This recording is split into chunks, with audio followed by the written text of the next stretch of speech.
Aim, fire.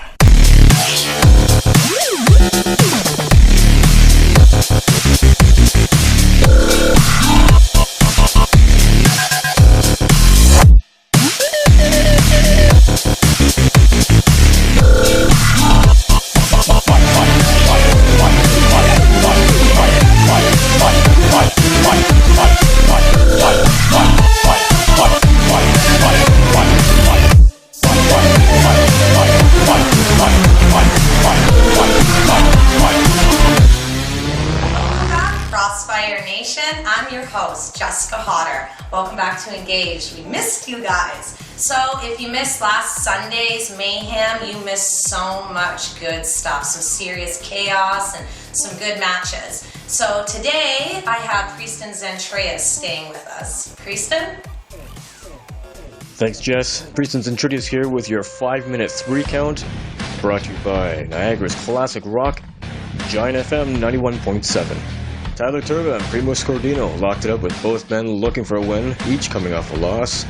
Turva enjoying an effectively made utility of his height and weight advantage over tag team specialist Gordino. While Primo was able to generate some offense, his younger and larger opponent efficiently accumulated the damage necessary to pull a victory out of this one. Respect to Scordino, but Turva gets the win. 2 months ago, the undefeated Just Insane called out a monster Congo Kong, and he got him. All of them. In a major step up in competition, Satan was looking to make a statement to galvanize his position as the top contender in the heavyweight division. But the 400-pound Congo Kong was having none of it. Already in a foul mood and being involved with an encounter with Cody Deaner minutes before, Kong did not appreciate the Night Train getting involved in his business, and he took it out on the young Burlington native. No denying Saint's talent and credentials here, but Congo is a freak of nature and is virtually a Just Insane copy, only twice the size. Saint was able to show some flashes of his brilliance in this one, however, using his speed and power to actually get Kong off the canvas. But Kong had an answer for everything, as the game of whatever you can do, I can do better culminated with both men hitting their signature top rope splashes on each other. The difference? Kong kicked out of Sain's, Sain did not kick out of Kong's. The monster, firmly blasting the Night Train off the rails for his first ever loss at Crossfire. Kong gets the victory, and also picks up an indefinite suspension from owner Chris LaPlante for his out-of-competition attack on Cody Deaner. Pepper Parks came close against Cody Deaner in March, and was then chosen to welcome the Canadian destroyer Phil Atlas at Mayhem. With similarities in size, style, and experience, this match was expected to go to the man who made the fewest mistakes, and Phil Atlas made very few indeed. A lot has been made about Parks' intense schedule with Global Force and TNA catching up to him, and this match only added more concern. Huge props to Parks for wanting to compete on a regular basis, but one has to think if he needs to focus more on his major league campaigns. Pepper Park falls to Phil Atlas by pinfall. Reigning women's world champion Caitlin Diamond has been an absolute terror in Crossfire for the past year, primed to add more records to her incredible run with a win over a very dangerous Casey Spinelli. This was a war of attrition, as Spinelli's power and ring control continually frustrated the champion. After several submission attempts, could not put the challenger away. Diamond seemingly wanted to abandon the match and take a count-out-loss decision to retain her title. Spinelli had other ideas and made for a suicide dive at the departing champion at ringside, but Diamond caught her with her belt and Spinelli came through the ropes. With metal meeting skull, Diamond's hopes for new records were suddenly over, as the disqualification left her with an ugly loss on her record and Spinelli's blood on her belt. The one golden lining in this encounter Caitlin Diamond escapes with. Spinelli gets the W, Diamond gets the L, but we're far from having anything being solved between these two. The 4-way elimination tag team match for the World Championship was full of surprises. Jackson Jarvis was not medically cleared to compete due to a concussion, and Rage then teamed up with former world champion and infamous 5 stablemate Tomer Shalom. The defending champions Rochester Wrecking Crew were ganged up on by all 3 teams and were shockingly eliminated first, ending their reign. Shalom got into some trouble next, taking the loss for his team, with Jarvis and Rage not happy with their replacement's effort. Down to the Dirty Vets and the former tag champs, the Piss Beaters. The Vets had complete control and got overzealous, with TID setting up a table in this no DQ match. Custom Ryan was returning from finding a second table when he was clocked from behind by Jay Moore.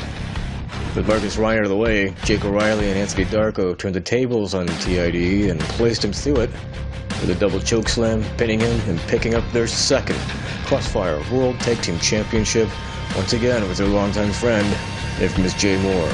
The Piss Beaters pick up the win and the gold. After taking a blindside attack from Congo Kong at the beginning of the night, world champion Cody Deaner answered the call and stood ready in the ring to defend his title against the winner of the Lethal Lottery, Tyler Turva, and won a war, as Turva finally seemed to come into his own and showcase his much heralded potential and rose to the occasion. This was a seriously exquisite match to watch. Deaner fought through early damage, continually fought back to surging Turva, both men with multiple opportunities to win until they both did. Each man pinned the other in a double small package with the count reaching 3 after some initial confusion, including Turva having his arm raised first. The rules were sustaining that a draw goes in favor of the champion. Therefore, Cody Deaner is still your Crossfire Wrestling Heavyweight Champion of the world, and speaking of which, former champ Jeremy Elliott exercises his rematch clause with Deaner, accepting the challenge at Bring the Heat 5. Alright, Crossfire Nation, Engaged has both post-match remarks from both Tyler Turva and our champion Cody Deaner. Let's get to that. I got screwed. I won. I beat Cody Deaner. I'm the real Crossfire Heavyweight Champion. July 24th, I'm going to show each and every one of you that I'm the real champ. I'm the real champ. I got screwed. July 24th, show up because Tyler Turva is going to prove that he's the real champ.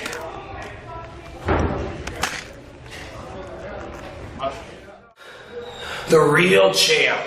The real champ. I just got out of the ring and Tyler Turva is pacing around the outside saying that he's the real champ. I'm standing inside the ring and Jeremy Elliott comes in here and says he wants a shot at the real champ. Tyler Turva, Cody Deaner is the real champ. Here's the facts. The fact is that you have to beat the champion. I don't have to beat you. I have the advantage because I deserve the advantage. I have busted my butt to win this, to get the advantage. You need to beat me, and today wasn't your day, Tyler Turva. You're done. Bye-bye. You put up a good fight, but you're not the real champ. Jeremy Elliott, no one's beaten you. No one beat you for the belt. On July 24th, Bring the Heat, 5th anniversary. Bring all the heat you got, Jeremy Elliott. Because on July 24th, who's gonna be the real champ? Who is everyone going to be on their feet, screaming and cheering for on July 24th? You're the hometown boy. But the fans want the Deaner. Because the fans know that I am the real champ.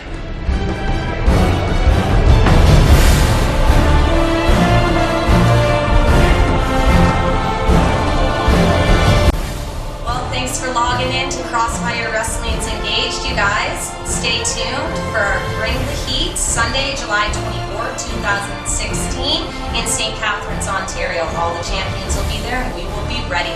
You can check me out at www.crossfirewrestling.com/JessicaHodder.com, as well as Facebook. You just got engaged. Stay tuned.